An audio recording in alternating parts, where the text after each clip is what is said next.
मेरा एक दोस्त है, बहुत अच्छा दोस्त है। वो 4-5 भाई लोग हैं। उनके जो है पिताजी नहीं है दुनिया। मेरी दोस्ती उनसे बाद में हुई। ओके, जब यहाँ गल्फ़ कंट्री में वो आए तो मुलाकात हुआ उनके साथ में। तो उनसे जब बातें हुई तो वो बता रहे थे कि उनके पिताजी जो है जब वो बच्चे थे, ठीक है, यानी 8-10 साल की उम्र रही होगी, बता रहे थे, तो तभी उनके पिताजी का स्वर्गवास हो गया, एक्सपायर हो गए। ठीक है, तो और वो गरीबी की स्थिति थी परिवार की, गरीब फैमिली से हैं भी वो, उतनी आमदनी नहीं थी, पैसे का कोई स्रोत भी नहीं था घर पर, पढ़ाई भी नहीं कर पाए हैं अच्छे से, बस वही प्राइमरी स्कूल तक जो थोड़ा बहुत हिंदी पढ़ने के लिए जान गए, बस वही है उनके पास इल्म। उनके पास इल्म इंग्लिश का भी नहीं है कि वो इंग्लिश में क्या लिखा है कुछ समझ सकें। और सबसे अच्छी बात यह है कि आजकल जो मोबाइलें चल रहे हैं, मोबाइल से थोड़ा बहुत लोग समझ जाते हैं कि कहाँ पे कौन सा एप्लीकेशन ओपन करना है, कहाँ बात करना है, क्या देखना है। वो जो आवाज़ रिकॉर्डिंग करके कोई चीज़ सर्च करने वाला ऑप्शन है, ये भी तो बहुत अच्छा ऑप्शन है। तो उससे थोड़ा बहुत दुनियादारी वो देख रहे हैं, चल रहे हैं। बाकी और कुछ खास कर नहीं सकते, ना कुछ मालूम है, क्योंकि वो पढ़ाई ही नहीं किए हैं, गरीबी थी। तो उनके घर पे जो बड़े भाई लोग थे, सभी का शादी उदी हो गया, सभी के बच्चे भी हो गए। तो सब अपना अपना जो है रोजी धंधा में सब छोटा मोटा बहुत अच्छे ओहदे पर कोई भाई भी नहीं पहुंच पाए हैं, लेकिन जीवन यापन करने के लिए कोई नहीं, सभी लोग जो है अपना कुछ न कुछ काम कर रहे हैं। अभी एक लास्ट भाई हैं, वो भाई की शादी ब्याह का भी प्रोग्राम घर में चल रहे हैं। तो अब इनकी भी एक वाइफ है, ये भी शादी जल्दी ही किए हुए हैं। तो घरों में अब ये बाहर रहते हैं, तो घरों में क्या है, थोड़ा खींचतान रहता है। ये भाई बड़ी जब सब लोग मिल के रहते हैं, 4 लोग 5 लोग घर में, तो अब उसमें जो है क्लियर नहीं हो पाता। कोई बोलता है नहीं वो गलत है, कोई बोलता है नहीं वो गलत है। तो लगभग ज़्यादातर घरों में ऐसा ही चलता है। तो मुझसे सलाह ले रहे हैं, तो मैंने कहा ठीक है, आप जो है अगर हर भाइयों के अलग अलग रूम हैं अभी मौजूदा हालात में, नहीं है तो आप पहले रूम का एक व्यवस्था करिए घर में अपने, फिर सभी को आप ये मैं मशवरा सभी से ले सकते हैं, सभी को मशवरा दे सकते हैं कि भाई आप सभी लोग जो है अपना अपना कमाइए, अपना अपना बनाइए, खाइए। और सभी के लिए अलग अलग रूम डिवाइड हो गया है, ठीक है। और सभी के लिए अपना अपना रूम हो गया है, किचन भी बना दीजिए और टॉयलेट भी कर दीजिए, ताकि किसी को कोई प्रॉब्लम ना हो। सब लोग मिल के ये चीज़ नॉर्मली पहले कर लीजिए। उसके बाद जो है सब लोग अपना अपना देखें, कोई किसी के ऊपर अंगुली नहीं उठा सकता, ना कोई किसी के साथ बहस कर सकता है। इससे क्या है कि बाद में सुख दुख में एक दूसरे के साथ लोग खड़े रहेंगे, थोड़ा सा बात व्यवहार बचा रहेगा।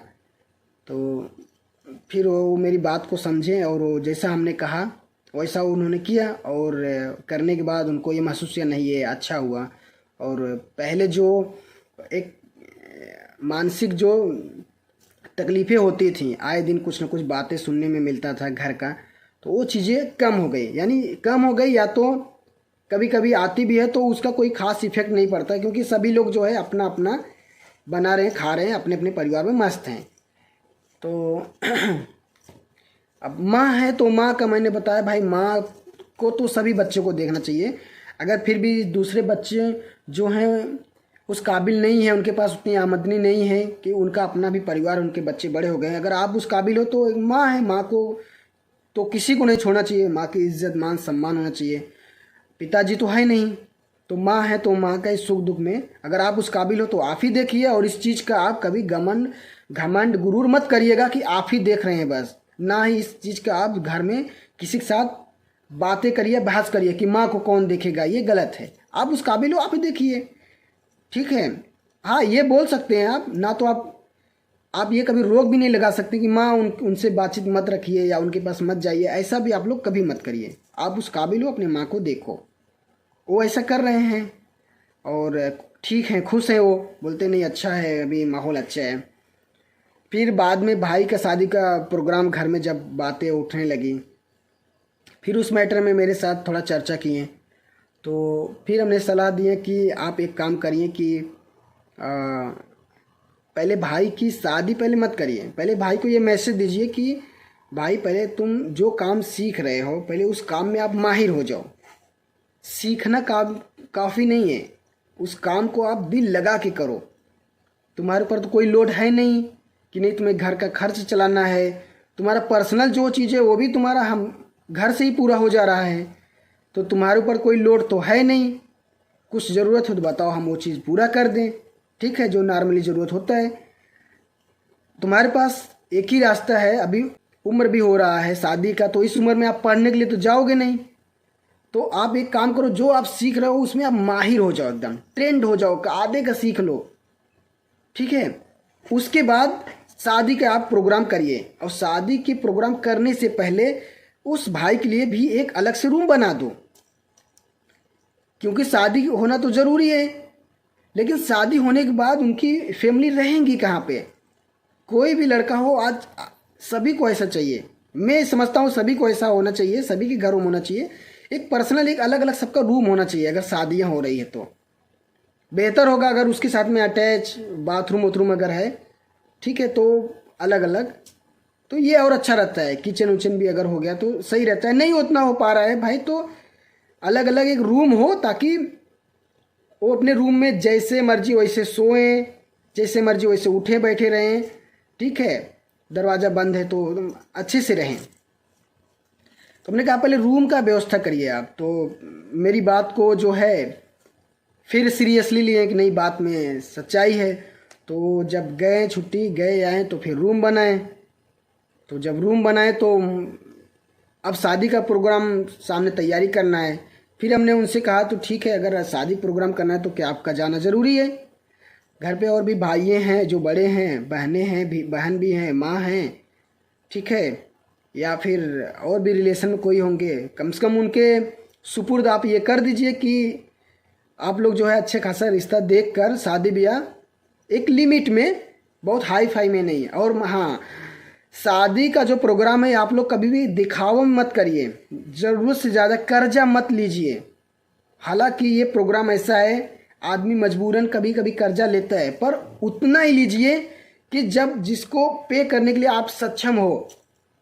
नहीं तो आप शादी करेंगे, बाद में आप भी डिप्रेशन में रहेंगे, घर में सब लोग डिप्रेशन में रहेंगे। एक प्यारी सी लड़की को आप लेकर आए अपने घर में शादी करके या निकाह करके, उसे भी आप डिप्रेशन में रख रहे हैं, ये अच्छा नहीं है। शादियां जो एकदम सरल बनाइए, आप लोग दिखावा मत बनाइए। मैं तो समझता हूँ शादियां जो एकदम नॉर्मली कर देना चाहिए, एकदम नॉर्मली करना चाहिए। मेरे ख्याल से शादियां जो है ना, वो अगर लाख रुपए के अंदर हो जाए तो वो सबसे बेस्ट है, उसके अंदर ही सब कुछ होना चाहिए। लाख रुपए के अंदर 50,000 रुपए के अंदर शादियां होना चाहिए, उससे ज़्यादा खर्च रखना ही नहीं चाहिए शादियों पे। और कम हो तो 10,000 20,000 में ही शादियां करना चाहिए। आपके पास पैसे ज़्यादा है तो आप उस लड़के के लिए, उस लड़की के लिए कोई चीज़ ऐसा जो उसकी लाइफ के लिए आगे बेहतर हो, वो चीज़ करके दीजिए उनको, दिखावे के लिए मत करिए। लेकिन अगर आपके पास बहुत दौलत हो फिर सर समाज के लिए भी करिए, ये भी ज़रूरी है। लेकिन मेरा कहने का मतलब है कर्ज लेकर मत करिए, ठीक है। तो हमने कहा ठीक है, पहले घर और का व्यवस्था कर दीजिए, रूम का व्यवस्था कर दीजिए अपने भाई के लिए। फिर जो है आप, बेहतर ये होगा कि आप यहीं पर रहिए और यहीं से कुछ थोड़ा बहुत पैसे की व्यवस्था कर दीजिए, और बता दीजिए घर पे कि आप लोग जो है एक लिमिट में जो है शादी ब्याह का प्रोग्राम जो है वो छोटे भाई का पूरा कर दीजिए।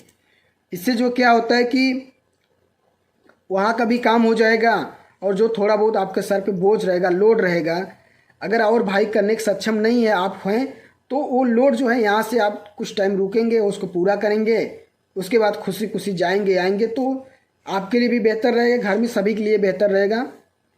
छोटा भाई नए नए शादी हुआ रहेगा तो छोटे भाई के हाथ में भी कुछ देना पड़ेगा, और करना भी चाहिए। ये कोई भी हो, कोई भी फैमिली हो, करना चाहिए। अगर आप लोग बड़े भाई हैं तो छोटे भाई छोटी बहन के लिए आप लोग अच्छा सोच रखिए। वो अगर पढ़ाई की उम्र है तो उसे अच्छी पढ़ाइए। आप लोग अपनी नज़रिए को मत बदलिए, क्या फ़ायदा बहन को पढ़ा के या भाई को पढ़ा के, ऐसा नज़रिया मत रखिए, गंदा नज़रिया है।